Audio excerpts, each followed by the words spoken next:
Oui, Monsieur le Ministre, chers collègues, tout d'abord merci à Jean-Paul Lecoq et Elsa Fossillon pour permettre cet espace d'échange.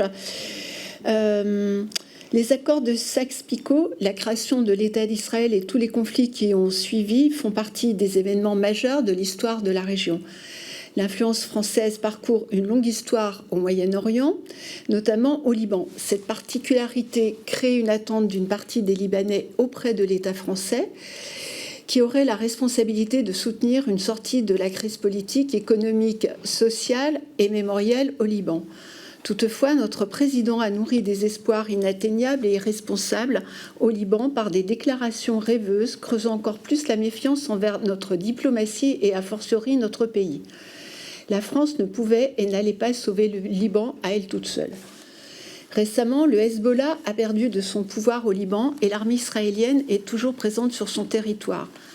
La résolution 1559 du Conseil de sécurité avait initialement été par la France et les États-Unis demandant le respect de la souveraineté, l'intégrité territoriale, l'unité et l'indépendance politique du Liban, le retrait de toutes les forces étrangères de son sol et que toutes les milices libanaises soient dissoutes et désarmées.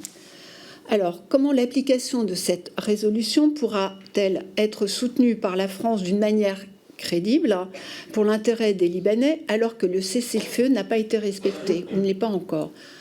Nous pensons également à nos soldats de la FINUL, tampons impuissants sur la ligne bleue.